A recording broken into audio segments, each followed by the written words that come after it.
My name is Darlene Montgomery. I'm 68 years old. I used to be a senior accountant at a property firm before I retired, back when people still looked me in the eye and said thank you without needing something in return. Now I live alone in the house my late husband, Walter, left me.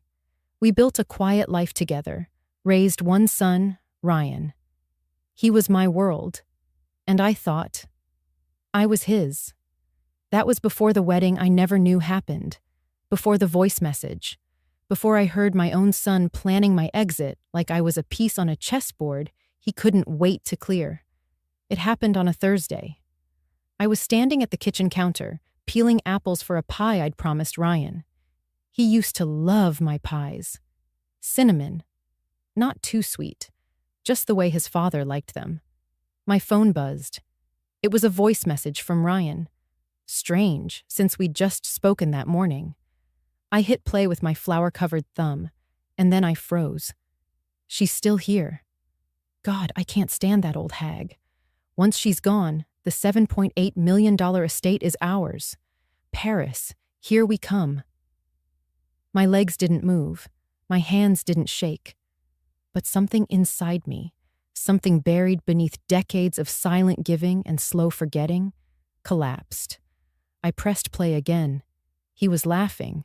So was Lena, his wife. They were plotting like teenagers whispering in the dark. Except this wasn't some joke. This was about me. The woman who paid their rent for 3 years, who bought their first car, who paid for Lena's medical bills and helped fund the wedding I was never invited to. The woman who carried them through unemployment, debt, and 3 failed business ideas. The woman who had no idea she had raised a man who would call her a hag. The cinnamon burned on the stove. I didn't move to stop it. I walked slowly to the dining room where Walter's photo still sat on the sideboard. He was wearing his old fishing hat and that crooked grin of his. Ryan used to look like him. Now, he sounded like someone I wouldn't open the door for. I sat down, palms flat against the wood of the table, feeling its grain beneath my skin. This table had seen birthdays, Christmas mornings, college acceptance letters. It had heard whispered prayers for health and quiet sobs over Walter's diagnosis. Today, it heard silence. And then it heard a sentence that would change everything. Execute the trust transfer. Immediately, that's what I said, calmly, to my attorney's voicemail. I had made the arrangements years ago with a clause neither Ryan nor Lena knew about. I was still of sound mind, painfully sound, and that meant I could still act. I had just never imagined I'd need to act against my own blood. That night, I didn't sleep. I lay in bed with the lights off, listening to the wind tugging at the maple tree outside my window. The same wind that once lulled Ryan to sleep as a baby in my arms. My mind played that message over and over. I could hear the laughter in Lena's voice, the way she said Paris like it was a prize for surviving me. But the part that stuck like a thorn beneath my ribs was Ryan's silence. After all these years, I'd thought that if betrayal came, it would come from outside. Not from my son. Not from the baby I raised through sickness and teenage heartbreak, who once cried when I scraped my knee gardening. And yet, the message was clear. I wasn't a mother anymore. I was an obstacle, a bank account with wrinkles, a holding pattern before Paris. I stood up at sunrise, boiled water, and poured it into the teacup I'd used every morning since Walter passed. A gift from our 35th anniversary, porcelain, hand-painted, slightly chipped on the rim. I traced the crack with my thumb and whispered to no one, "I'm not dead yet." But I might as well be. That's how they spoke of me, like I was already gone, like my presence was just a formality, delaying their future. But I was done delaying my own. As I sipped my tea, the trust clause took effect. Every penny Walter had left, property, stocks, the retirement fund I had never touched, was now locked in a structure no one could touch unless I said so. That voice message, it wasn't just a betrayal, it was a warning. And I had heard it loud and clear.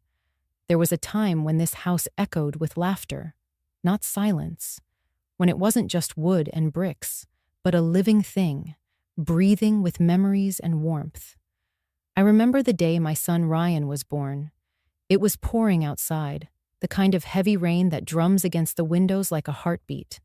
I had just turned 29, terrified and exhilarated, clutching a tiny pair of booties I had crocheted months before. When they placed him in my arms, I whispered, "Welcome home." He was home to me, and I became home to him. After Robert died, 12 years later, a sudden aneurysm on a Tuesday morning, I didn't allow grief to harden me. I couldn't. Ryan needed breakfast, rides to school, someone to clap too loudly at his band recitals. So I became everything: mother, father, cheerleader, nurse, protector. I used to wake at 4:30 just to pack his lunch with little notes tucked in, even when he was 15, and pretended not to read them. We had so little back then. I cleaned offices at night. On weekends, I worked the church pantry so we could take home expired cereal and dented cans. I remember one month in particular. Ryan needed $260 for a class trip. I stopped eating breakfast and skipped lunch for 2 weeks straight. I'd brew hot water and pretend it was tea, just so he wouldn't have to miss out. He never knew. I never wanted him to. Then came Lena. She arrived one spring afternoon with sunlit eyes and nervous hands, clutching a lemon cake she'd baked herself. Ryan was smitten. She was kind back then, called me Mama D with a bright smile, and asked questions about Robert, about my garden, about the quilt hanging in our hallway. We'd drink tea together on the porch, the good tea, the one I kept in the blue tin with the gold trim, next to the porcelain teacup my late mother-in-law had passed down to me. I never let anyone touch that cup, not even Ryan, until Lena. She admired it once, gently tracing its floral pattern with her thumb. "It's so delicate," she said. "Looks like it holds stories." I remember nodding, and after a pause, placing it in front of her. "It does. And today, it holds lemon tea." That cup became our ritual. We weren't rich in money, but we were rich in care. The little things, homemade soup on sick days, listening to their dreams at the dinner table, turning off my old radio so they could nap on Sundays. I wanted them to feel safe here, not just sheltered, but held. I remember when Ryan lost his first job after college. He was broken, sat on the porch for hours in silence. Lena stood behind him, wringing her hands. I made sweet potato pie, his favorite, and brought out the teacup. "Start again tomorrow," I said, handing it to him. "But tonight, we rest." He looked at me like I'd anchored him. Years passed. They moved into the guest bedroom for a while, trying to save for their first apartment. Then the apartment didn't work out. Then the baby came. So they stayed. And I let them. This house, my quiet, aging house, stretched its arms wide to keep them close. I repaired the floorboards myself, replanted the garden after the dog dug up the tulips, paid the heating bill when their account overdrafted. Each time I told myself, this is what mothers do. We stay strong so our children can grow. But lately, the echoes have changed. The laughter is gone. So is the warmth. Lena no longer drinks tea from the porcelain cup. It sits unused in the cabinet, dusty and forgotten. She walks past it now like it's invisible, like I'm invisible. She calls me Darlene now, not Mama D. And Ryan. He barely looks up from his phone when I enter the room. He used to kiss my cheek every morning. Now, I don't remember the last time we spoke without tension laced between the syllables. I set the table last night. 3 plates, just like I always did. But they said they'd eaten out, left the dishes untouched. I sat there anyway, sipping tea from the cup that once meant something, watching the clock tick like a metronome for all the music we no longer play. I wonder sometimes, when did I stop being their home? I had just taken the last tray of cookies out of the oven when the phone buzzed. I wiped my hands on my apron, smiling. The smell of vanilla and cinnamon filled the house, the same scent Ryan loved when he was little. I'd spent the whole morning baking, sugar cookies, lemon crinkles, and those peanut butter ones with a chocolate drop in the center. Lena once said they reminded her of her childhood. I thought it would be a sweet surprise. I answered the phone, expecting a cheerful check-in, maybe even a question about which tie looked best for the big day. "Hi, sweetheart," I said. There was a pause on the other end.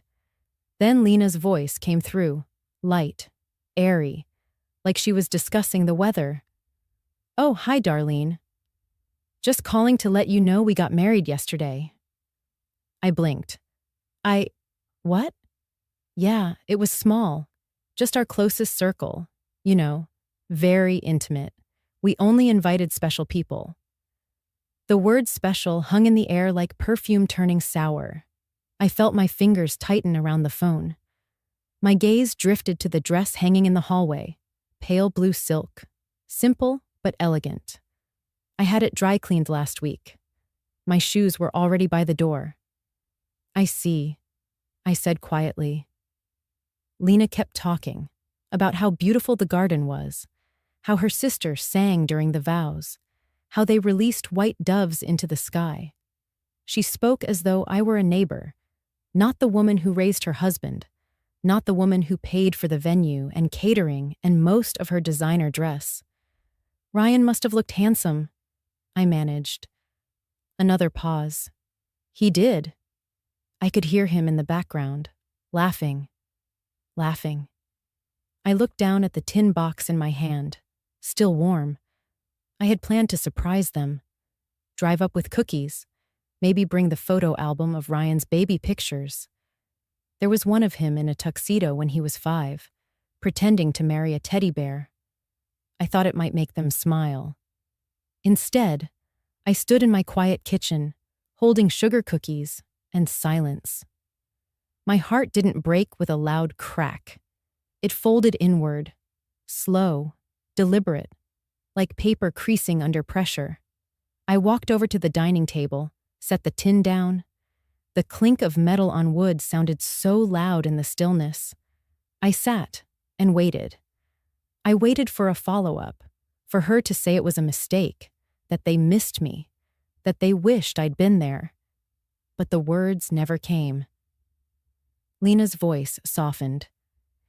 "Anyway, we'll drop by next week to pick up the rest of the check from the decorator." Of course they would. My mind reeled.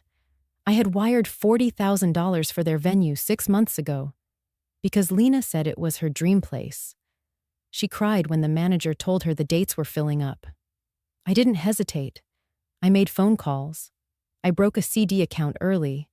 I sold my late husband's coin collection. I paid it all, quietly, like mothers do. And now I wasn't even worth a folding chair in the back row. "Darlene," she said, "you still there?" "Yes." "Okay. Just wanted to let you know. Thanks again for everything. It all turned out perfect," I wanted to ask.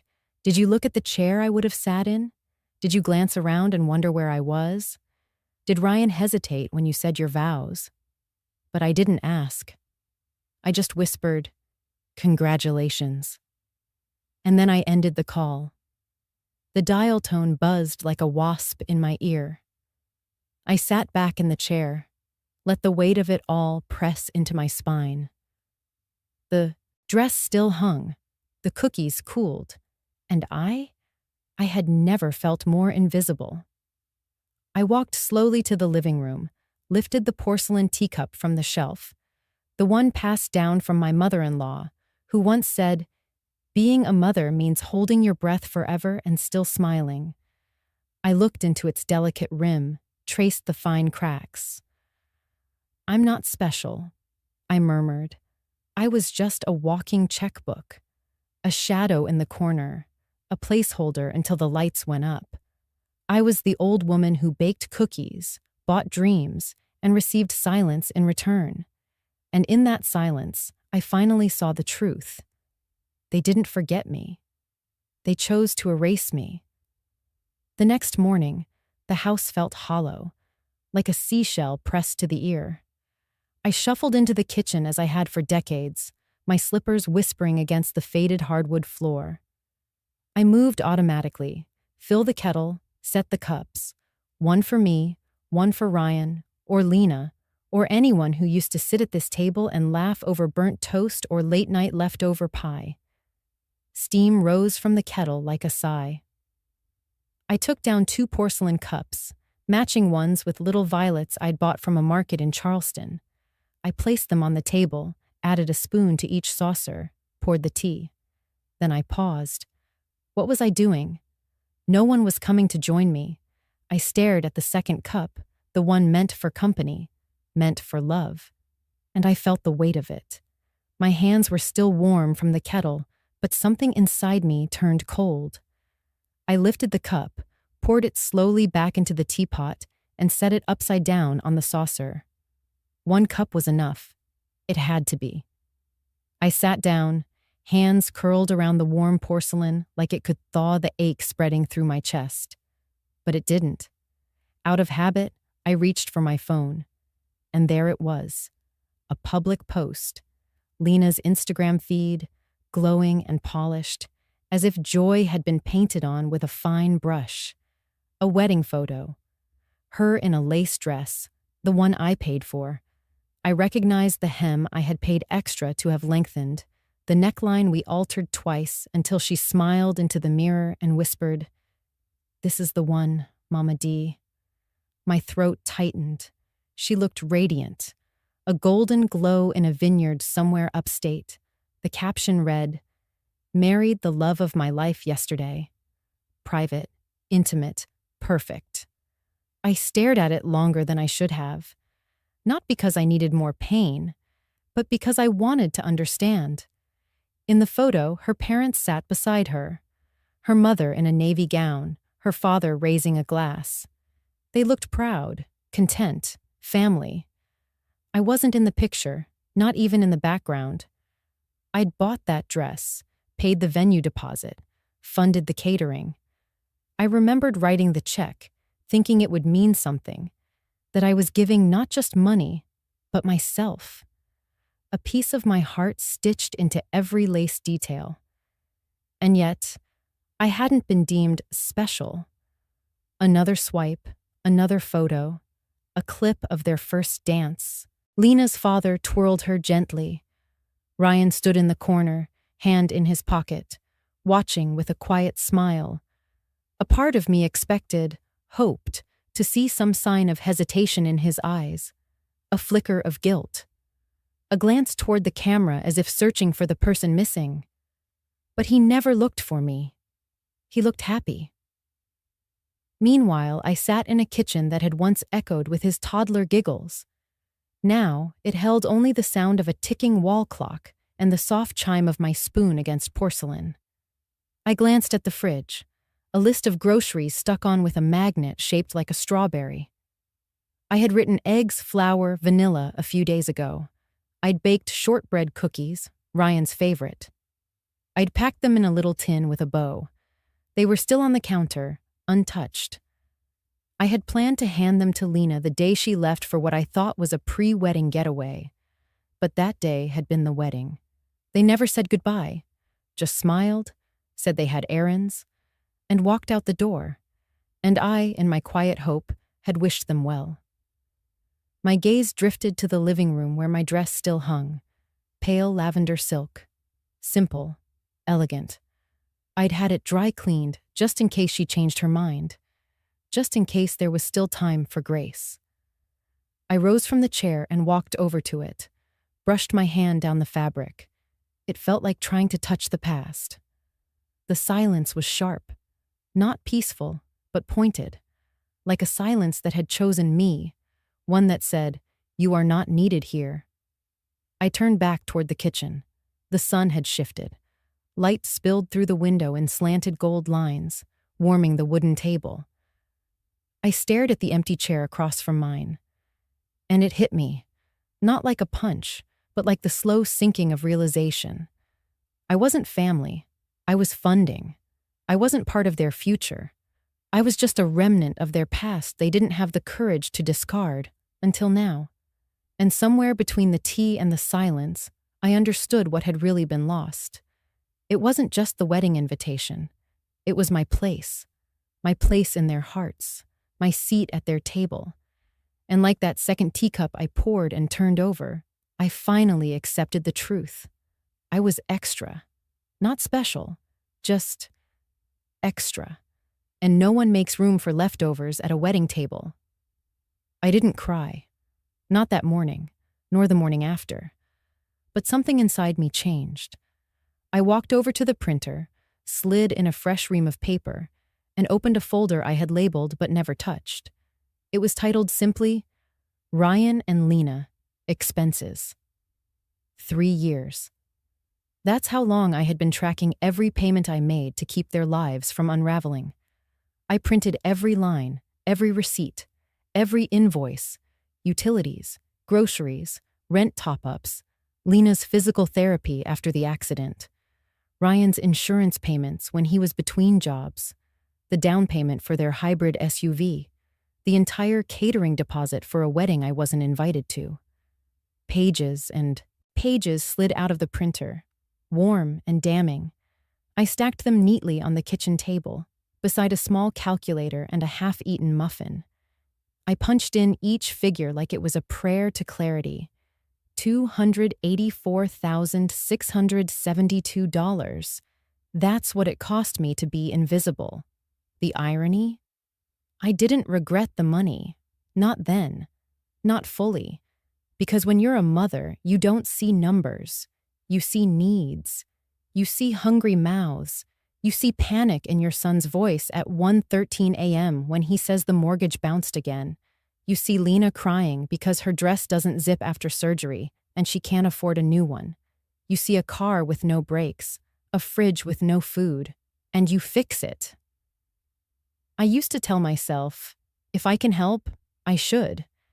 But now, staring at that total, over $250,000, I heard a quieter voice. And if they never say thank you? If they build a life without you in it? If they look at your generosity and still decide you're not worth a seat? I sat down. And for the first time, I wrote the truth. Not about the money, but about what it cost me. It cost me the roast dinners I skipped for months just to keep their pantry full. It cost me the new glasses I never bought, the trip to Arizona I always postponed.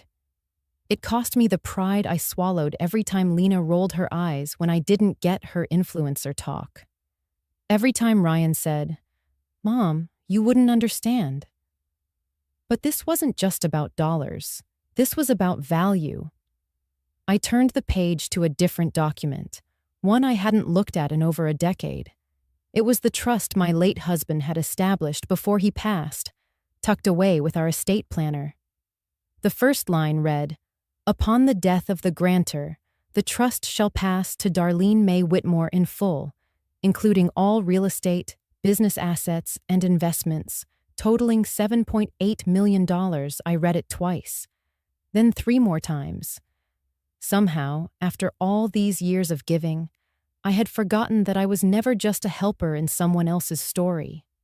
I was once the center of a man's world, a man who trusted me, honored me, and built a life with me, not around me. And Ryan? He didn't know the clause that came after. Any further distribution shall be left to the discretion of the trustee, Darlene Whitmore, with a stipulation that said, distributions are contingent upon active, respectful participation in the family unit. It was vague, perhaps too kind, but it was binding. And the truth began to unfold like a second sunrise. My silence had never been weakness. It had been faith. Faith that they would remember who I was. Faith that love could be repaid in kind. But now I understood something that stung like lemon on an open wound. I wasn't being punished because I gave too little. I was discarded because I gave too much.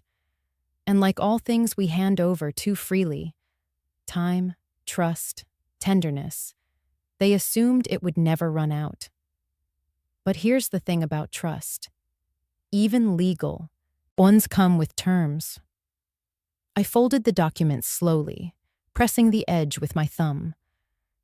There was still a part of me that wanted to believe Ryan was simply blind, not cruel, that he had been led, that Lena's words had clouded his heart, that maybe, just maybe, he didn't know what he was choosing when he turned away. But the wedding wasn't a mistake. It was a statement. And so was mine. I picked up the phone and dialed my attorney. "Hi, Meredith. It's Darlene. I think it's time we reviewed the distribution terms of the Whitmore Trust." I paused. No rush. But perhaps you can block off some time this week. I'll be bringing some printed records, because if I was only a bank account to them, then I would start treating this like a transaction, and this time, the terms would be mine. I wore my navy cardigan. The one Harold used to say made me look like I had a plan and a backup. I wasn't sure if I had either when I stepped into the car, but I knew exactly where I was going. Mabel Givens lived just off Sycamore Lane in a quiet little cottage wrapped in ivy and secrets. We hadn't talked in a while. Life had happened, and grief had built tall walls. But she was still my person, always had been. I brought a tin of shortbread. She opened the door in her house slippers and a sarcastic smile. Well, the prodigal widow returns. "I come bearing cookies," I replied. "Then all is forgiven." She brewed chamomile tea, the good kind. We sat by her bay window as rain dotted the glass in tiny whispers. I slid my phone across the table. "Play the message," I said. Her eyes narrowed. She tapped and listened. At first, her face was unreadable. Then her jaw clenched. She closed her eyes as the words poured out. "I can't stand this old hag anymore. Soon she'll be taking her final nap. We'll be spending her money in Paris." Mabel didn't speak right away. She simply exhaled, long and slow. "I thought Lena loved him," she murmured. "I thought she saw what kind of man he could be."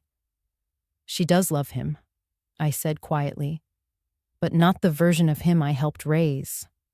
She loves the man who's finally learned how to use someone else's kindness as leverage." She didn't argue. I told her everything, how they'd eloped, how they wore smiles stitched from lies, how my son looked away when I asked about the wedding.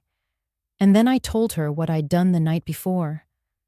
I handed her a thick folder. Mabel flipped through the printed statements, receipts, spreadsheets I had obsessively compiled in one sleepless night. My hand had trembled while highlighting the numbers. $76,000 for their down payment. $22,400 in medical bills when Lena's mother got sick. $3,500 wedding dress deposit. $39,000 car. $11,000 premium insurance for the Lexus. $98,000 to cover the home renovation and garden wall. A dozen small things that added up to big things. Altogether, $284,700 over 3 years. I watched her lips tighten into something between disbelief and fury. I wanted to prove something to myself, I said, that maybe I wasn't just being petty, that maybe this ache had arithmetic. She looked up. "You shouldn't have to do math to justify feeling betrayed, Dar." "Maybe. But the numbers don't lie. My love's been monetized." There was a long silence between us, just the tick of the mantel clock and the slow steep of regret. Then Mabel said the one thing I'd hoped for. "We're going to fix this." I blinked. "How?" "You said Harold left you that family trust, right?" "Yes. He set it up 10 years ago. For me and Ryan. I thought it was secure." "Well, I remember Harold. He wasn't one for loose ends. Did you ever finalize the successor trustee documents? I hesitated. They're in my drawer. I never submitted the update forms after Harold passed. Mabel's eyes sparkled the way they did when we used to strategize in law school mock trials. Then we're still in time. We turn that trust irrevocable. You appoint me as temporary trustee. You transfer full control of every asset under the umbrella. Your house, the retirement accounts, the residual portfolio. Everything. I froze. Ryan doesn't know the trust has this clause. She smiled, which is exactly why this will work. I sipped my tea. It tasted like the first breath after drowning. But he'll find out. Mabel leaned back. Let him. What's he going to do? Complain that his mother used the trust her husband left her to prevent being drained like a leaky faucet? I laughed, the first real laugh in days. You're sure we're not being vindictive? We're being wise. There's a difference. I stared out her window at the gray sky. In the distance, 2 crows chased a hawk. Nature didn't wait for justice. It hunted. You'll need to move fast, Mabel added. Once we lock it down, the assets become bulletproof. No one touches anything without the trustee's approval. That's you, or me, if you prefer stealth, I said firmly. She stood. Then I'll call the notary. You'll need to sign within 48 hours. As she disappeared down the hall, I traced the rim of my teacup. The old me might have waited, might have hoped for Ryan to apologize, for Lena to see my worth without price tags. But that version of me no longer existed. I wasn't planning revenge. I was reclaiming peace, one signature at a time. The first thing I did that morning was call a locksmith. Not because I was scared. I wasn't. Not anymore. But because I needed a clean slate, a quiet declaration to myself that I would no longer leave the doors of my life open to those who had proven they didn't value being inside. The young man arrived promptly at 9 a.m. He was polite, efficient, and didn't ask too many questions. As he unscrewed the old deadbolt Ryan once installed, I stared at the dull brass finish. I had paid for it, just like I had paid for the house it secured, the car in the driveway, and the future they were enjoying without me. I watched it drop into the technician's toolbox with a soft clink. Strange how much lighter I felt hearing that sound. I changed every lock. Front door, back door, garage, even the shed. It wasn't about keeping them out.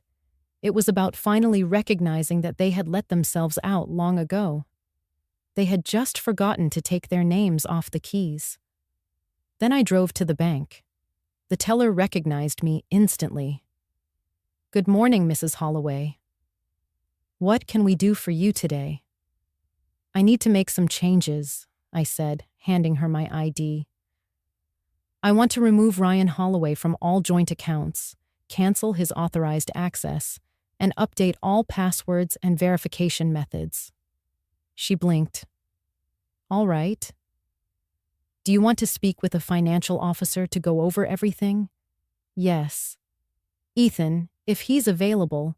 Ethan was a soft-spoken man in his early 40s. For years, he'd handled our family's accounts, always with a respectful distance and a warm smile. He invited me into his office, his eyebrows lifting just slightly when I handed him the folder of documents I'd brought. "You're revoking everything?" he asked, flipping through the pages. "Power of attorney, shared cards, auto transfers?" "Yes," I said, keeping my voice steady. "It's long overdue." He nodded slowly, then typed a few things into his computer. "We can initiate everything today. I'll just need some signatures," I signed. Pen to paper, stroke by stroke, I peeled my life back into my own hands. As he organized the new documents into a crisp folder, Ethan hesitated, then looked up at me. "I hope you don't mind me saying this," he said gently, "but you've helped them live very well for the last 3 years. House, insurance, tuition, wedding deposits. I've seen the wires come in and out. You've carried them through adulthood with dignity. I met his gaze, surprised by the depth in his voice. But now, he continued, sliding the folder across the desk, maybe it's time you lived for yourself. That did something to me. Not in a grand cinematic way, not with tears or fireworks or triumphant music. Number. It was softer than that. Like the way a room changes when you open a window after a long winter. The way sunlight hits the floor and suddenly you can breathe again. Maybe I hadn't died when Ryan told me I was no longer needed. Maybe I had just gone quiet, like an old radio left on a dusty shelf, forgotten but not broken. All it needed was someone to tune it back in. I thanked Ethan and left with my folder tucked under one arm like a compass. Outside, the air felt different. Crisper, like it belonged to me again. On the way home, I stopped by the florist. It wasn't intentional. I was just driving, and there it was.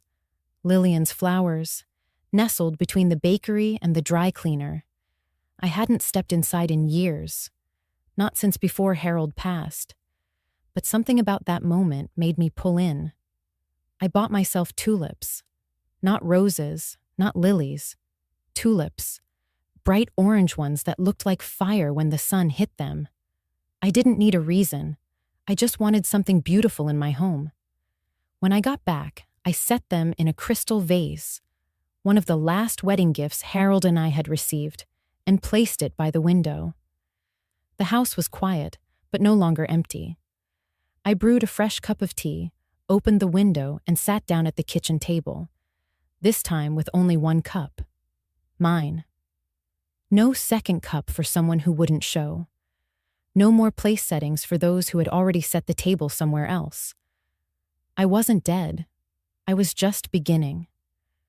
And for the first time in years, I was curious to see where this beginning might take me. The knock was too polite. Not rushed, not nervous, just rehearsed. When I opened the door, Ryan stood there with Lena on his right and a man I didn't recognize on his left. The man held a leather briefcase. My gut already knew.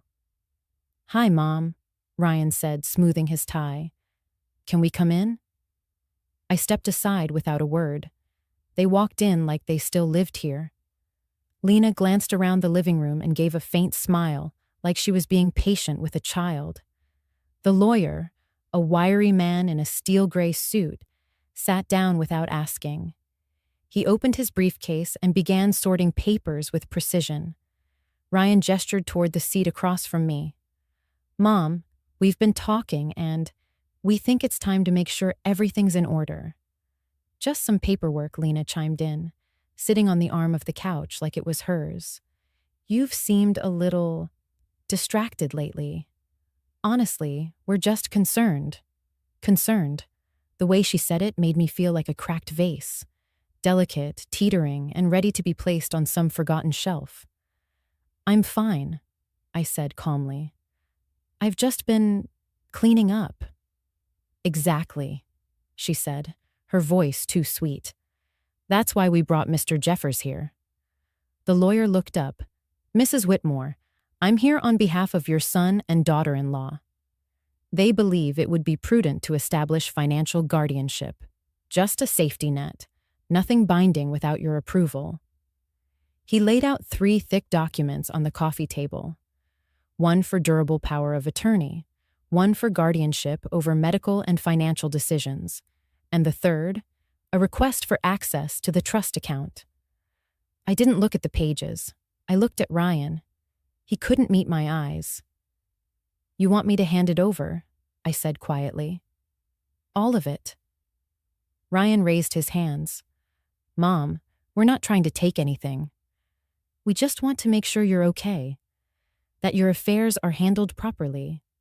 Lena added, "Think of it like insurance. You've always trusted." "Ryan, haven't you?"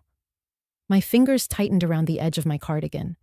I thought of the thousands I'd spent on their honeymoon to Maui, the medical bills, the nursery, the down payment, all of it. Quiet, unquestioned, out of love. And now I was a burden to be managed.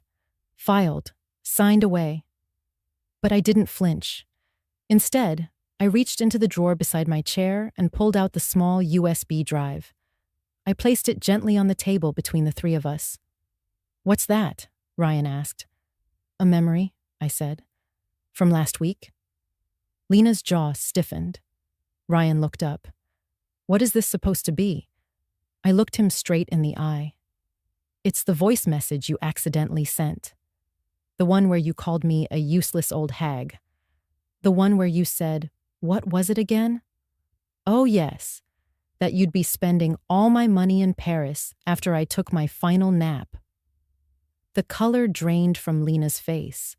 She glanced sharply at Ryan, who suddenly found his voice.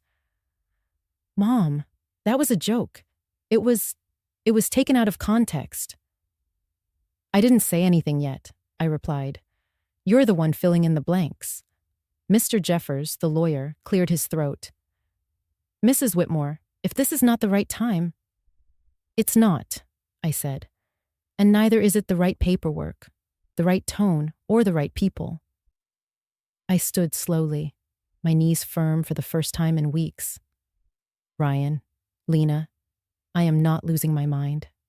I remember everything now." Too clearly, in fact, Lena tried to interrupt. "We didn't mean—" "You meant every word," I said, voice low but steady. "And now, I mean mine." I pushed the documents across the table, watching them flutter to the floor like leaves in the fall, too late to stop the season from changing. "You can go now." Ryan stood, mouth half open, unsure if he should fight or flee. Lena tugged his sleeve.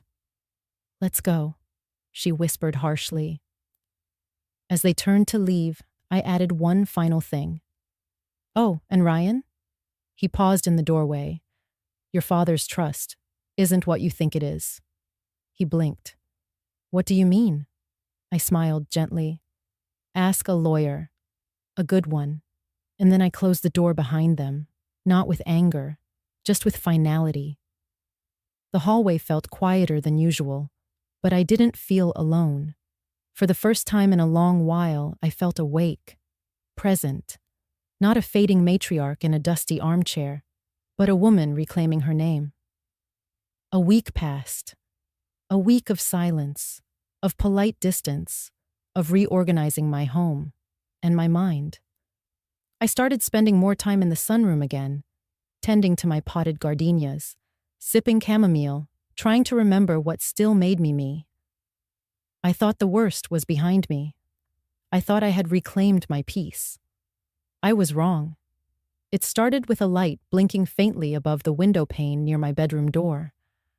At first, I dismissed it as maybe the smoke detector, but it wasn't the usual red light. This was different. Blue, subtle, persistent. I stood on the footstool with a small mirror in hand and angled it up. What I saw stole the breath from my chest. A tiny lens tucked into the molding like it had always been part of the house. A camera. I froze. Then slowly I stepped down, heart pounding in my ears. My hands trembled as I unplugged every outlet in my room, pulled back every curtain, opened drawers I hadn't touched in weeks. That night, I didn't sleep in my bed. I sat in the kitchen under the overhead light with my old flip phone in hand, dialing a number I hadn't used in years. "Jasper, it's Darlene. I need your help." Quietly, Jasper, my late husband's old tech friend, came the next morning with a calm voice and a black toolkit. Within 30 minutes, he found 3 hidden cameras. One in the bedroom, one in the hallway facing the bathroom, and another inside my closet. Each was linked to a cloud account traced to an email address under Lena Whitmore. I couldn't speak.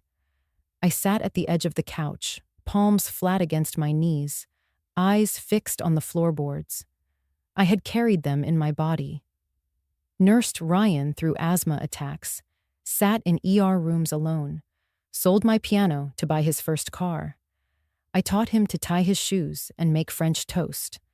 And now, his wife was watching me undress, sleep, exist. This was more than betrayal. This was violation. Jasper offered to help report it. I shook my head. Not yet.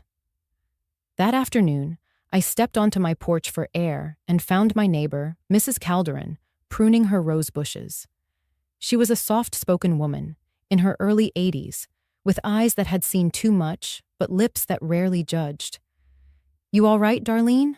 she asked, without looking up. I hesitated, then walked over. "Can I ask you something strange?" She paused, then nodded. I told her, not everything, just enough. The camera, the secrecy, the excuse of concern used as a leash. Mrs. Calderon's shears stilled in her hands. "My son did the same thing," she said after a long pause. "He said it was for my safety. Said I might fall and no one would know. But you know what I found out? He was watching to see if I met up with my bridge friends. Thought they were convincing me to change my will." I blinked, stunned. "I changed the locks that same day," she continued. "Took down every frame with his photo. He still sends me birthday cards. I don't open them." We stood in silence for a moment, just two old women with secrets and scissors. Later that night, I opened a dusty box in the attic and found the silver cross necklace Ryan made for me when he was 9, shaped like a child's idea of love. Uneven, clumsy, but sincere. I held it in my palm and cried.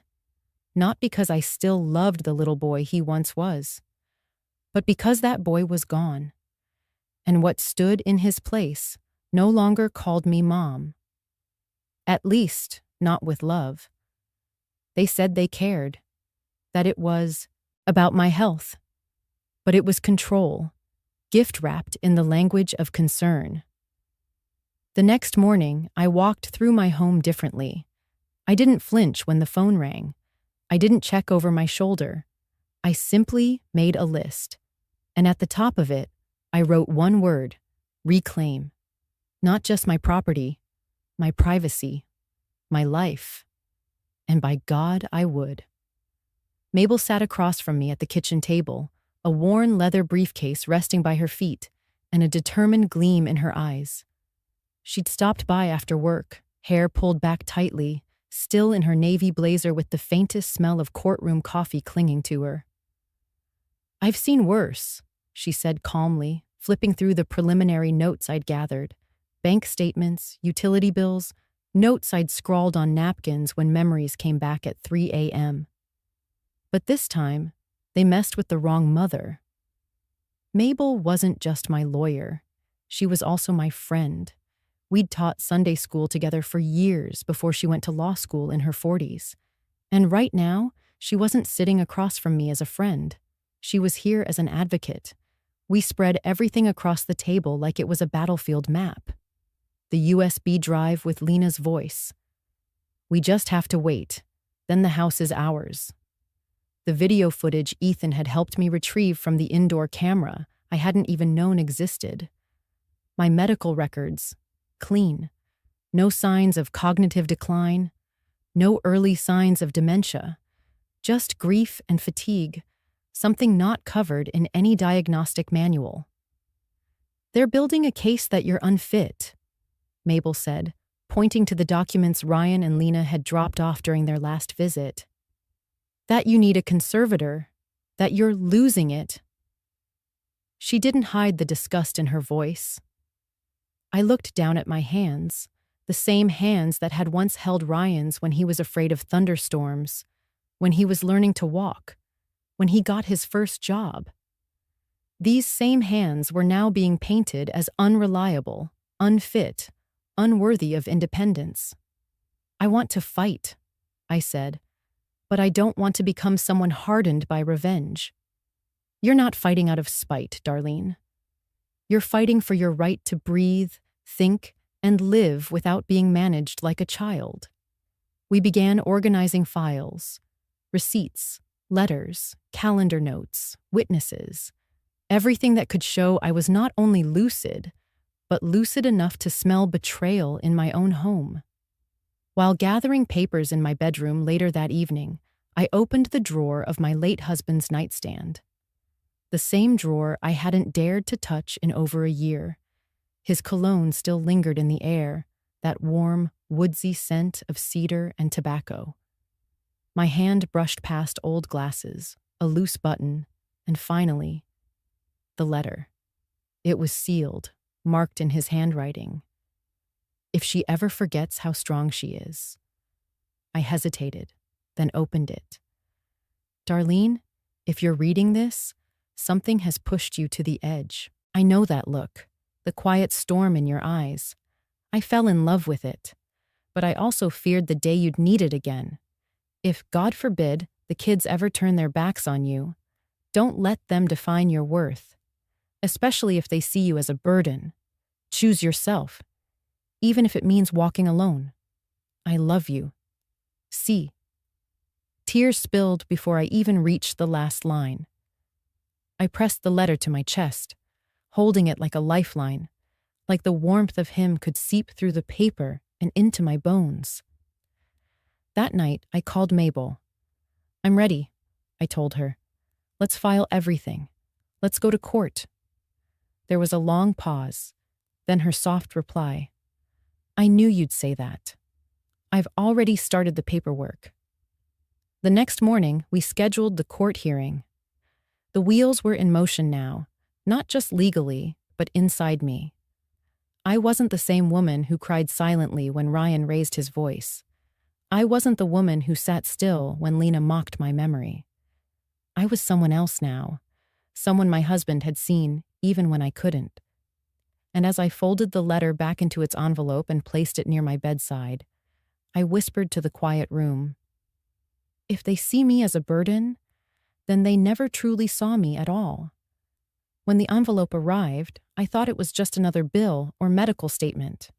But the seal was from the court. Inside, I found a formal notice.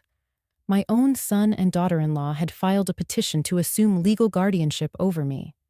In black ink on crisp white paper, it claimed I was no longer capable of managing finances or medical decisions in a rational manner. It took my breath away, not because I hadn't expected a storm, but because they had made it official, because now it was written in the language of courts. I didn't cry. Instead, I opened the front door and stepped outside. The late afternoon sun was low, draping everything in a honeyed quiet. I sat down on the top step of my porch, court papers trembling in my hands, and I just sat there. 20 minutes, not blinking, not moving, just the sound of the birds, a car passing in the distance. I didn't feel weak. I felt something far more dangerous. Still, my fingers traced the sharp edge of the paper. This wasn't just about a piece of property or money anymore. This was about erasing me. They wanted the court to believe I was gone before I was even gone, and if they succeeded, I would lose my rights. My voice, my name, Ryan, my son, the boy I nursed through bronchitis when he was 8, who used to fall asleep with his head on my lap during thunderstorms. The boy who once told his 3rd-grade class, "My mom is my superhero." Now, that boy was trying to tell the government I was too broken to exist on my own. I looked down at the phrase they wrote. Subject is believed to have declined significantly in cognitive function, showing signs of confusion and paranoia. They were twisting my clarity into confusion. They were calling my caution paranoia. They weren't just stealing my estate. They were stealing my dignity. And the worst part wasn't even the words on the page. It was what they meant behind them, that my son saw me not as a mother, not even as a person, but as a problem to be solved, a vault to be cracked, a door with a password. Your mother's love used to be enough, I whispered. Now they want to change the lock on my heart and install a PIN code instead. Still holding the papers, I stood up slowly. My knees ached, but I didn't let them shake. This was the moment I realized something I hadn't dared admit before. They weren't going to stop. Not until I was erased entirely, filed under incapable, tucked into some facility where their visits were optional and their control was absolute. They wanted me out of the picture, to manage my wealth without the burden of the woman who built it. But I wasn't going anywhere, not quietly, not politely, and certainly not with their lies as my final chapter. Inside, I placed the summons on my kitchen table. Then I picked up the phone. It was time to go to war. A quiet one, yes, but one I would fight with every ounce of the woman my husband fell in love with, every bit of the mother I had been, and every shard of the woman they wanted to write off. They forgot one thing. I may be old, but I remember everything, and I was done being silent. The court hearing was set for mid-November, and Ryan's petition included the most humiliating statement I'd ever read in my life. Due to her recent surgery, emotional instability, and memory issues, we respectfully request full legal guardianship over Mrs. Darlene Whitmore to ensure her safety and proper management of her estate. It wasn't just betrayal anymore. It was character assassination by my own son. Mabel immediately instructed me to undergo a comprehensive psychological evaluation with a certified forensic psychiatrist. Not just to clear my name, but to build a wall of evidence they couldn't climb, couldn't poke through. I remember sitting in the waiting room of Dr. Levitt's office. The walls were painted sage green. A lavender diffuser hummed quietly in the corner. I kept folding and unfolding a tissue in my hand, pressing its edges flat until they tore. When she called my name, I stood tall. I answered her questions with clarity, spoke of my finances, my memory, my daily routines. I even recited the grocery list I'd made that morning and named the president of Bolivia, just to be petty. 2 days later, the report arrived. Mrs. Darlene Whitmore demonstrates exceptional cognitive function and psychological resilience. Evaluation shows no signs of impairment. No legal guardianship required or recommended. I read it aloud to Mabel in the living room. She grinned. "Let them try," she said. That night, I sat down with my estate planner. For 20 years, Ryan had been my primary heir, set to inherit everything after me. The house, the land, my savings, the vineyard I never told Lena existed. Every Christmas I'd tell myself, he's just stressed. Every birthday I excused their silence as oversight. But I wasn't blind anymore. That night, I changed everything. I instructed the lawyer to revise my will, remove Ryan and Lena as beneficiaries. I transferred 60% of my estate into a private charitable foundation for aging women with no family. The remaining 40% would be split between my favorite library, the local hospice center, and my lifelong friend Joan, who once paid my utility bill without ever telling me. I thought I'd cry while signing the documents. I didn't. But later, when I went upstairs and opened the old memory drawer, I found myself holding something I hadn't touched in years. A small white handkerchief, frayed at the edges, but neatly embroidered in sky blue thread with the name Ryan. I stitched it myself the week after he was born. There were tiny ducks along the border. I remembered holding it against his cheek when he had a fever at 3. He used to clutch it in his tiny hands when he was scared. I sat on the edge of the bed, unfolding that handkerchief one last time. I pressed it to my lips. Inhale, pause, exhale. Then I folded it slowly, once, twice, a third time, just like I used to fold his clothes. I placed it gently in a velvet-lined box. Not to throw away, not to destroy, but to put away in a place of memory, not of future. Some things we keep not because they're useful, but because they remind us we loved and that we tried. The next morning, I walked into the lawyer's office with a clear head and a spine made of steel. I signed the final version of the revised will. My signature didn't shake. As I stood, the assistant asked if I wanted to send a certified copy to Ryan. I paused, thought for a long second, then said, "No. Let him find out the way he likes, through paperwork he didn't expect." When I got back home, I walked up to the attic, the place I used to keep baby clothes, holiday decorations, and forgotten furniture. I placed the handkerchief box gently onto a shelf next to my wedding album. Then I whispered, "Mom still keeps you in her heart, Ryan, but not in her estate." And with that, I closed the lid. Ethan, the young man from the bank, showed up at my front door with a hesitant knock and a nervous smile. "I hope it's okay I stopped by, Mrs. Whitmore," he said, adjusting his glasses. "I know I probably shouldn't get involved, but I've been thinking about what happened, and I want to testify on your behalf, if it comes to that." His voice shook a little, but his eyes held steady. I invited him in, poured him some tea, and listened.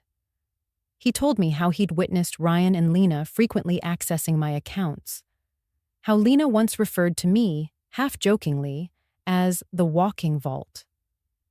Ethan said he'd even raised concerns internally, but was brushed off. "You deserve better than this, ma'am," he said softly, hands folded in his lap. "Thank you, Ethan," I replied, my voice calm but sure. "Most people look the other way." "I almost did," he admitted. But then I remembered my grandmother. She used to say, "Silence can be its own betrayal." I couldn't stay silent. I didn't cry. I didn't hug him. But I did place my hand over his briefly.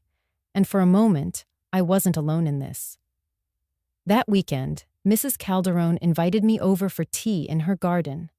She'd heard whispers, as most people in town had by now. We'd both lived on that street for over 30 years, raising our kids in parallel timelines, waving from across driveways, borrowing sugar and stories. I didn't expect the backyard to be full, but there they were, 6 other women, all over 65, seated around the wrought iron table with teacups and stories folded in their faces. "This is our informal support circle," Mrs. Calderon chuckled. "We call it the League of Unclaimed Mothers." There was laughter, brittle but real. They welcomed me like one of their own. And soon, they began to share. Miriam spoke first, eyes glassy. "My daughter moved to Oregon. Left me here with nothing but a voicemail saying, 'I can't take care of you anymore. You're too much.' Mine forged my signature," said Clara. "Took out a loan. I didn't even know till the bank called about the debt." Dolores shook her head. "Mine married a man who convinced her I was toxic. Haven't seen her in 7 years." I sat quietly, absorbing every wound. And then someone I didn't know well, a woman named Gladys, leaned forward. She looked at me, not unkindly, but with a furrow in her brow. "Can I ask something, Darlene?" she said gently. Are you planning to cut your son off completely? I mean, is that what this court thing is about?" Everyone turned to look at me. Her question wasn't hostile, just honest and raw. You could hear decades of maternal conflict behind it. Love laced with disappointment, guilt mixed with longing. I didn't answer right away. I simply lifted the teapot and poured more chamomile into my own cup. The warm stream hissed softly against the porcelain. I stirred in a spoonful of honey, slowly, methodically. The sound of the silver spoon clinking against the cup filled the silence. When I finally looked up, I offered a faint smile. Not defensive, not apologetic. Just steady. I didn't need to say the words aloud. The gesture had said enough. Because how do you explain that sometimes, your silence is the answer? That evening, as the sun dipped low and painted the horizon with the bruised pink of twilight, I sat on my porch and thought about what Gladys had asked. "Are you going to cut your son off?" What a violent phrase. cut off, like a limb, like something that was once a part of you, but had rotted and needed to go to save the rest. But no, I wasn't severing my love for Ryan. That remained, tucked somewhere quiet and old inside me, like a photograph from a better year. But I was severing the rope that let him drag me down with him. There's a difference. I sipped my tea slowly, the evening breeze playing with the edge of my shawl. Inside the house, the walls were lined with memories. Birthday cards, kindergarten drawings, a dent in the stair rail from when Ryan had tripped racing to open his Christmas gifts. He would always be my son, but he was no longer my guardian, no longer my decision maker, no longer my inheritor by default. Because if I've learned anything, it's this. Motherhood doesn't mean martyrdom, and forgiveness doesn't mean forgetting who hurt you. Courtrooms have a strange chill about them, not the kind that makes you shiver, but the kind that creeps into your bones and makes even your memories feel cold. I sat there in my navy suit, the same one I wore to Edward's funeral, hands folded neatly in my lap. The courtroom wasn't full, just a few observers, a bored-looking clerk, the judge reviewing notes behind thick glasses. Then Lena took the stand. She wore a soft gray dress and pearls I had once given her for her 35th birthday. Her makeup was subtle, but her eyes glistened the way only someone rehearsed could manage. She dabbed her cheek with a tissue before she even began. "She's paranoid," Lena said, voice cracking. "She refuses to let us visit. She's isolating from everyone. We're worried, Your Honor. Deeply worried." The judge nodded slowly, pen hovering. Lena sniffled dramatically. "She wasn't always like this," she continued. "She used to be warm, caring. But after Edward passed, something changed.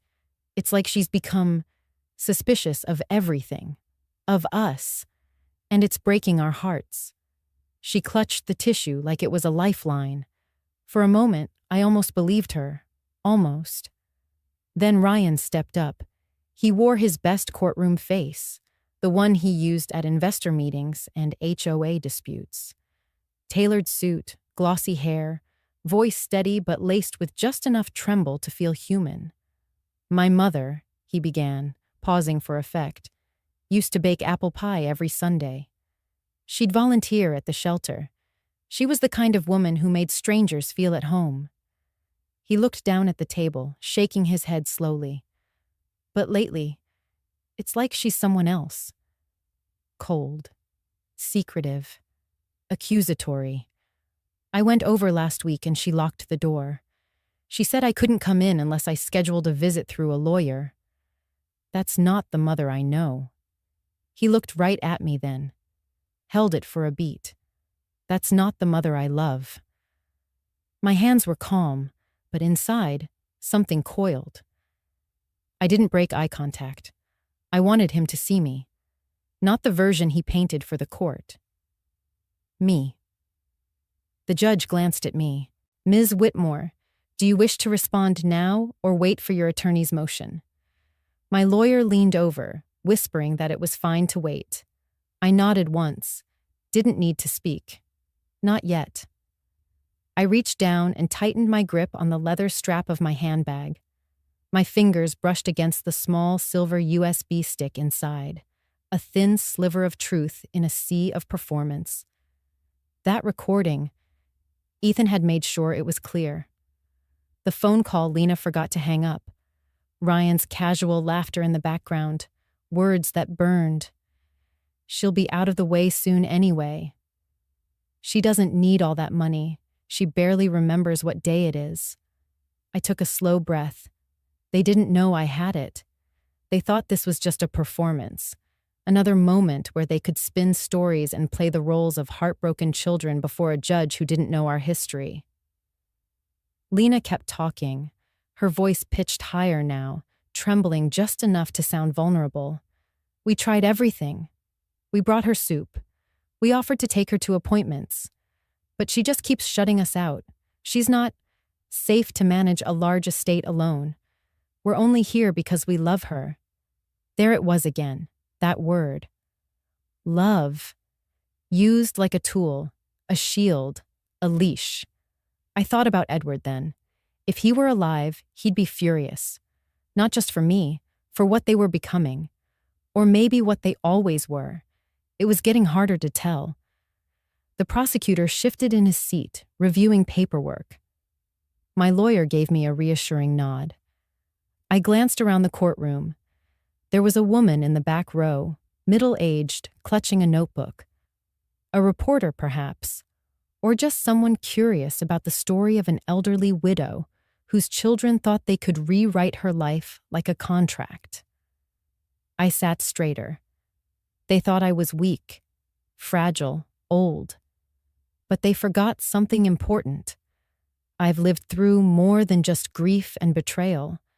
I've endured war, recession, heartbreak, labor pains, and nights where the only thing that held me together was the sound of my own breath. I looked at Ryan as he returned to the table, trying not to smirk. He didn't know what I had in my bag. He didn't know today wasn't just a defense. It was the beginning of the truth breaking through their careful lies. And I wasn't going to rush it. Let them have their performance. Mine was still to come. The courtroom was silent when my name was called. I rose slowly, not because I was weak, but because I had learned that some steps should be taken with purpose. As I made my way to the witness stand, I didn't tremble. I didn't cry. I didn't glance toward Ryan or Lena. I just adjusted my scarf, the one I wore on holidays when my husband was alive, and sat down. The judge looked at me. "Mrs. Whitmore, you may begin." I took a breath. "I know what they want you to believe," I said. "That I've lost my mind. That grief has bent me out of shape. That I'm unstable, but what I am is awake." I could feel their stares. Lena's fake sobbing had stopped. Ryan sat back in his seat, jaw tight. I didn't look at them. I was the kind of mother who baked extra cookies for the whole team even when Ryan missed practice. I used to sew little labels with his name into his jackets so no one else would take them by accident. Do you know what it feels like when the child you raised tells you you're just a financial burden? I paused, letting that question settle. 2 weeks after my husband passed, Lena gave me a brochure for assisted living. Not because I asked for help, not because I showed signs of needing care, but because, in her words, it's more practical for our lifestyle. And Ryan, I finally turned my eyes toward him. "You didn't even read it. You just handed me a pen." Their lawyer objected, claiming I was emotionalizing. The judge allowed me to continue. "I cooked Thanksgiving dinner last year, all by myself. I roasted the turkey, I made 3 pies from scratch, and Lena brought a salad and said, 'Don't overdo it. You don't bounce back like you used to.'" A soft chuckle came from somewhere in the room. I didn't smile. I wore a blue dress that day. One my husband once said made me look like a young Katharine Hepburn. When I came down the stairs, Ryan looked at me and said, "Isn't that a little much?" I let that silence sit heavy.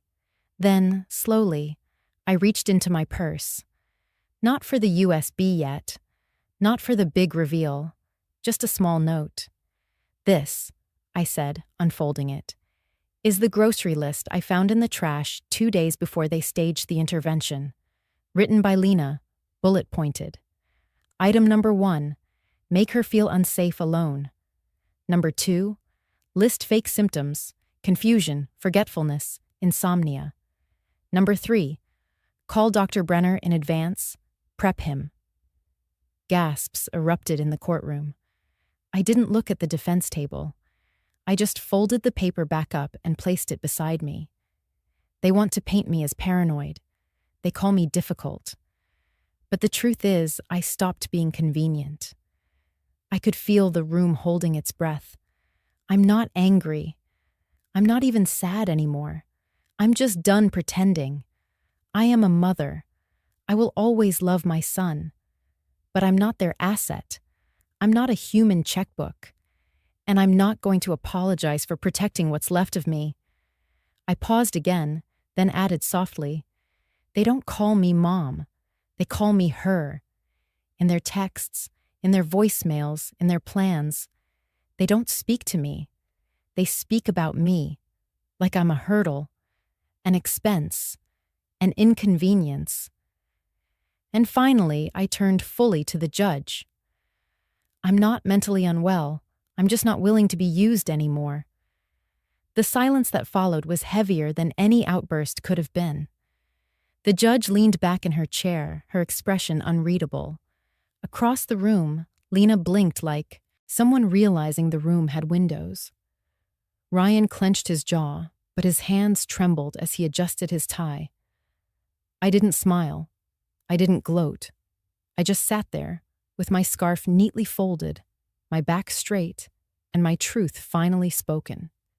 And for the first time in a very long time, I felt whole. When I stepped down from the witness stand, I didn't look back. The courtroom buzzed with a hush so thick it felt like fog clinging to my shoulders. Not a soul moved as I passed my son and daughter-in-law. Their eyes avoided mine. Their hands clenched each other's like they were the victims. But I wasn't walking in shame. I was walking in clarity. Within 24 hours, the story had hit the local news. It started small, a segment on a local evening program titled Elderly Woman Countersues Children Over Estate Control. But that headline didn't hold for long. By the next morning, it had escalated into a frenzy across social media, forums, and morning talk shows. People didn't just see the lawsuit. They saw the footage of me in court, composed, measured, telling the truth without spite.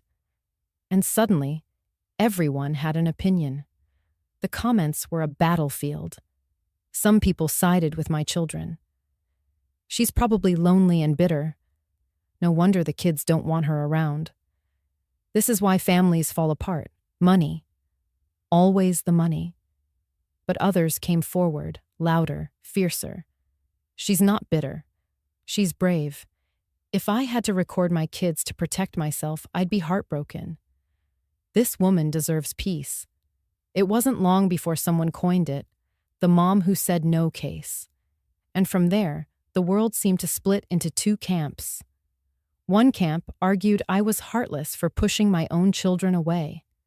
They clung to the idea that parents should forgive endlessly, should be willing to be drained like an old well, because that's just what mothers do. But the other camp saw what I had hoped they would, that this wasn't about revenge.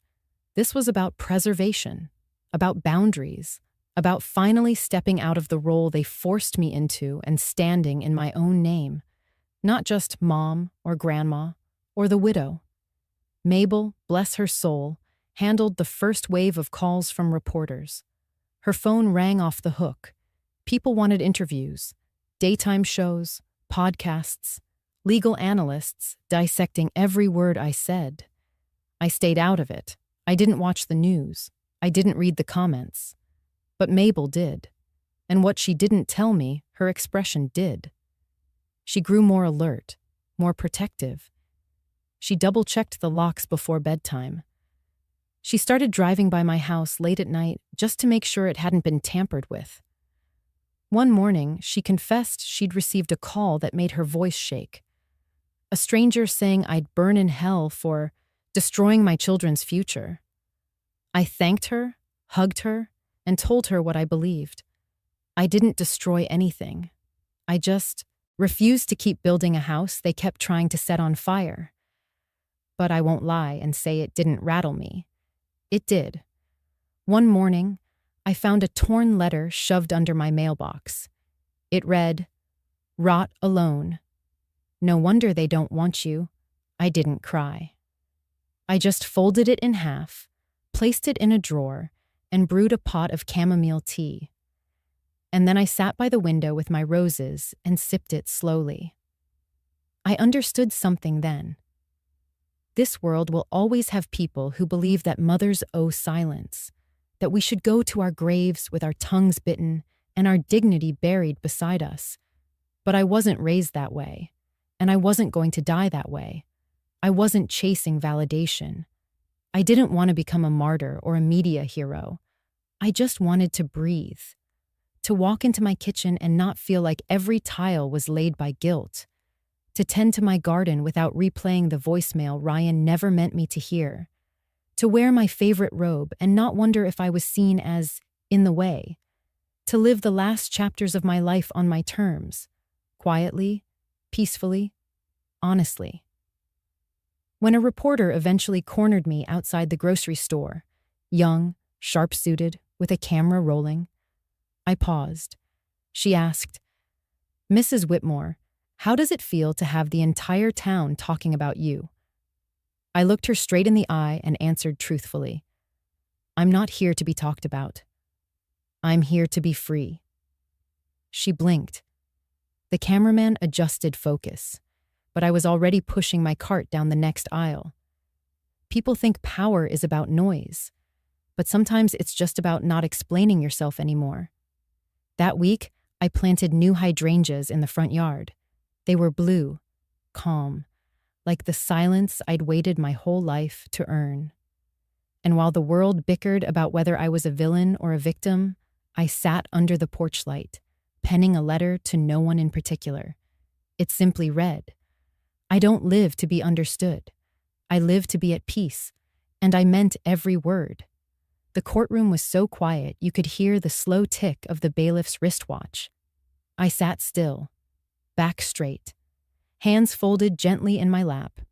The judge was rereading something, brows furrowed, lips moving as he scanned the lines of the final report. For a long moment, it felt like no one dared to breathe. My attorney, Miss Hargrove, glanced at me with the calm steadiness of someone who already knew what was coming. Then finally, he spoke. "This court finds that Mrs. Darlene Whitmore is of sound mind and in full legal capacity to manage her own estate, assets, and personal affairs." I heard an audible gasp to my right. The petition for legal guardianship filed by Mr. Ryan Whitmore and Mrs. Lena Whitmore is hereby denied in its entirety. There was a pause, and the court notes with concern the evidence submitted regarding manipulation, financial coercion, and attempted undue influence toward the respondent. While no criminal charges are being filed, today, all rights and access to the respondent's property and finances by the petitioners are henceforth revoked. A whisper rippled across the courtroom gallery. From the corner of my eye, I saw Ryan slump in his chair, face flushed a deep red. His jaw clenched. His eyes darted across the room like a trapped animal searching for a hole in the floor. Lena let out a sharp cry, the kind that wasn't from grief, but disbelief. A sound born of loss, not of love. She buried her face in her hands, shoulders shaking, her carefully set hair trembling with her sobs. For a second, I thought she might say something cruel, dramatic. But she didn't. Maybe she could feel the weight of everyone's eyes on her. Or maybe, for once, she understood there was nothing left to say. Me? I rose slowly from my seat. I didn't look at them, not even once. Not even as I heard Ryan mutter, "This isn't over," under his breath. Not even as Lena whimpered, "We needed that money." I simply turned to the judge and bowed my head softly. "Thank you, Your Honor," I said with all the grace I had left inside me. Then I walked down that long center aisle of the courtroom, heels tapping with quiet confidence, past rows of strangers, reporters, whispers. I walked with my spine tall, my face calm, my heart steady. No smile, no tears, just peace. Because in that moment, I wasn't walking away from them. I was walking back to myself. The woman who had built a life, baked cookies, folded sheets, balanced checkbooks, held hands, paid hospital bills, read bedtime stories, sat in waiting rooms, paid off mortgages, sent birthday cards, listened to lies, and still chose love, until love was weaponized against her. And now, love was no longer my weakness. It was my shield, my boundary, my mirror. Outside, the sky was a dull silver, not stormy, not bright, just quietly honest. I didn't call Mabel. I didn't take interviews. I didn't stop when a local reporter ran after me asking, "Mrs. Whitmore, how does it feel to win?" I kept walking, because this wasn't a win. This was a release. Back in the car, I finally exhaled. Miss Hargrove sat beside me and said, "You were magnificent in there." And all I could whisper was, "Thank you for helping me remember I wasn't crazy." "No," she said, starting the engine. "You were never crazy, Darlene. You were just surrounded by people who needed you to doubt yourself. And for the first time in years, I allowed myself a small, gentle smile. It didn't last long, because I knew the war was over, but the ache would linger. But it was my ache, my story, my name, and they could no longer write it for me. The morning after the court hearing, I packed just one suitcase and quietly handed the keys of the old house to my lawyer, who would handle the transfer back to my name. I didn't tell Ryan. I didn't need to. He would find out soon enough, on paper, in bold print, just like he wanted everything to be. But I was done living on his terms. I used some of the remaining money James had left me, not the big fund, just a modest trust he set aside years ago, to lease a small apartment on the coast. Nothing grand, nothing to show off. Just a quiet, one-bedroom space where the breeze carried the scent of the sea and the sun poured through sheer white curtains like honey. There was a narrow balcony that overlooked a lavender field planted by the previous tenant, long neglected. I trimmed it, nurtured it, watered it gently in the evenings. I used to hate the smell of lavender when I was younger. Too strong, too sharp. But now, it reminded me of resilience, the kind that blooms quietly, even in cracked soil. I bought a second-hand easel from the local thrift shop. The woman behind the counter said, "It belonged to my sister. She painted seascapes until arthritis took her hands." I nodded, gave her an extra $20, and promised to give it new life. The first time I held a paintbrush again, I was clumsy. I forgot how to mix colors, how to hold my wrist. But I let myself be bad at it. I didn't need perfection. I needed expression. Some days, I just dipped the brush into blue and dragged it across the canvas. That was enough. That was release. A flyer outside the local library caught my eye one morning. Thursday mornings, Women's Creative Circle, 60 plus. I hesitated before picking it up. For so long, I had only belonged to one identity: Ryan's mother, Lena's enemy, James's widow. But I was curious what else I could be. I showed up to the next session, nervous in my oversized cardigan and sun hat. They welcomed me like an old friend. Ruth baked scones. Elise brought watercolors. Joanne made inappropriate jokes about online dating, and everyone laughed till their eyes watered. As weeks passed, we shared more than art. We shared stories of adult children who never called, of second chances, of garden tomatoes, of grief. Some of these women had been left. Others had escaped. But we were all survivors in our own quiet way. And in that space, I wasn't a case number or a source of inheritance.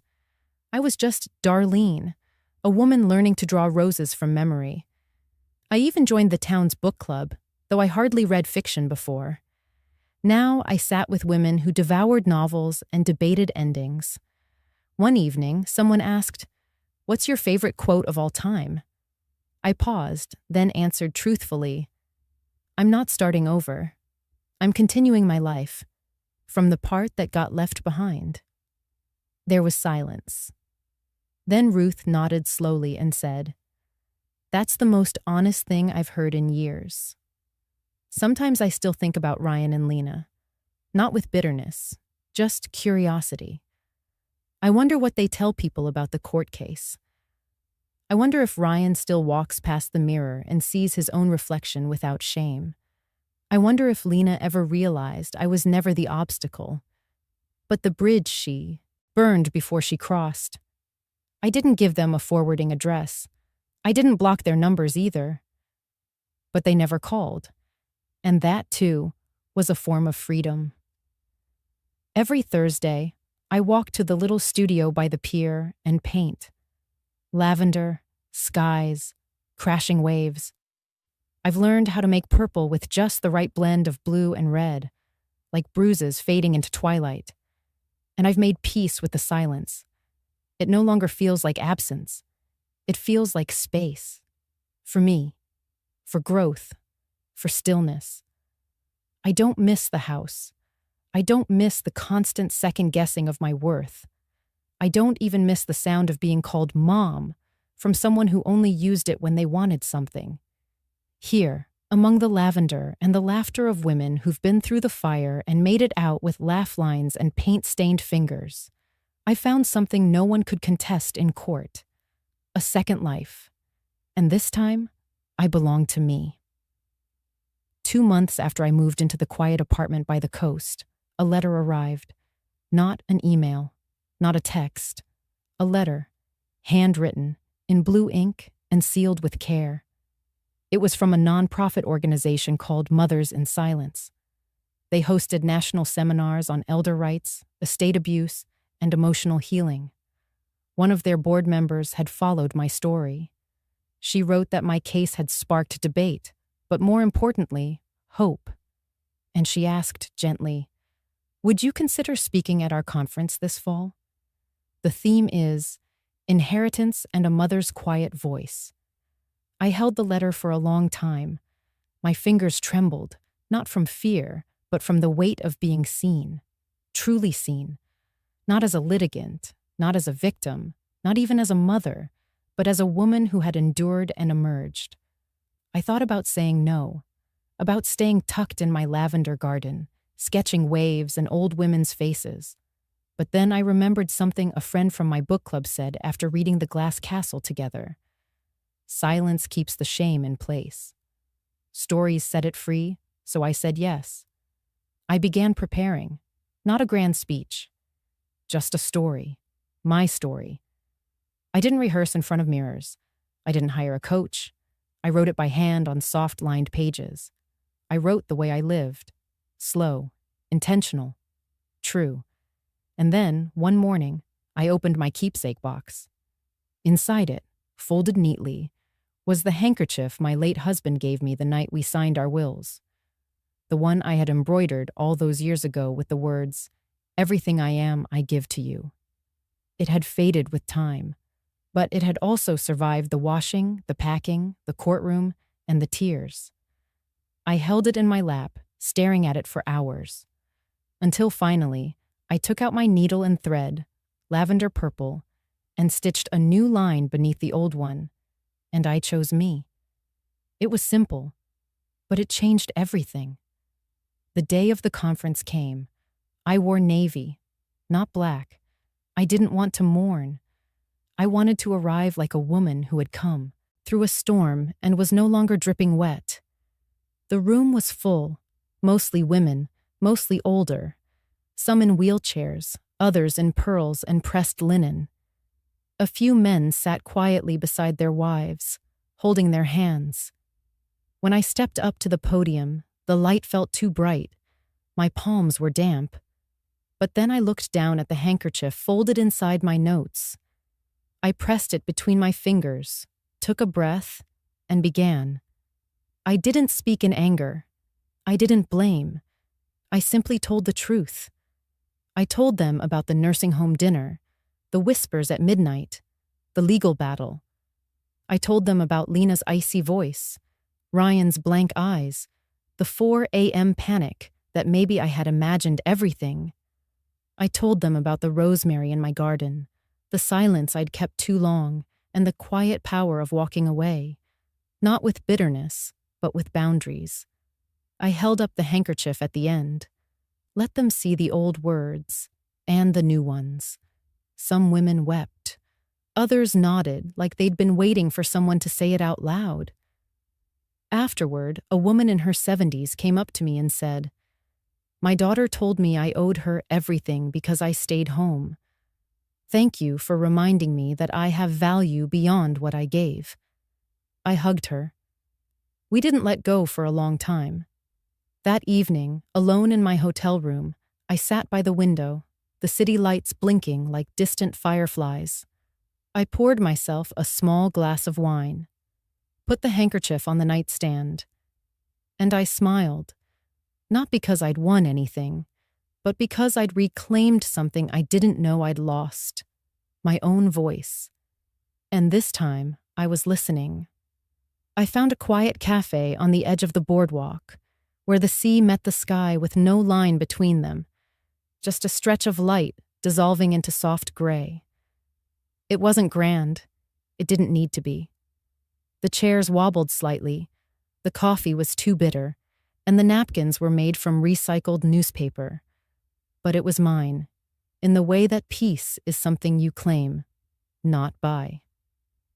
I sat by the window, just me and a weathered journal I'd started keeping again. The pages smelled faintly of old roses and ink, familiar and comforting. My hands trembled slightly as I uncapped my pen. Age, they'd say. Number. It wasn't age, it was weight. The weight of decades now lifting. Across from me, no one sat. And yet, I wrote as if she were there. A woman not much different from me, just 10 years younger. Still hopeful, still tired, still asking permission to be enough.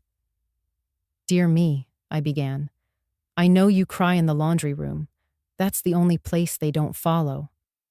I know you fold their clothes tighter than you fold your own dreams, and you try to convince yourself that your usefulness is the same thing as being loved. I know how long you stayed quiet because you feared being labeled dramatic, difficult, too much. I know you swallowed your pride, your voice, your name. And I know you think this is the end, that the day they pushed you out is the day life stopped happening to you. But listen to me, love. That was not the end. That was the opening of the cage. They had a plan for who you'd be once you couldn't walk, once you couldn't cook, once you stopped giving. They had a plan for your death. And you, without even knowing it, chose your life. You walked, or maybe you crawled. Maybe you cried the whole way. But you got here. You found a cottage where the sun slips through lavender like honey. You met women who carry bruises not on their skin, but on their silence. And you laughed with them, not in spite of what you lost, but because of what you gained. You planted something that wasn't expectation. You painted something that wasn't perfection. You chose again, and this time, you chose you. If they call you a burden, be light enough to leave. If they say you are too much, know that their cups were too small. They built a future around your absence. You built a life in your presence. And someday, when your hands shake with love instead of fear, you'll write this letter too. You'll write to her, the one behind you, and tell her that hope isn't a miracle. It's a decision, quiet, steady. Yours. I closed the journal. Outside, the ocean rolled in and out like a calm breath. The world hadn't noticed me reclaiming myself. No headlines, no fireworks, just me and the truth. I was not dying.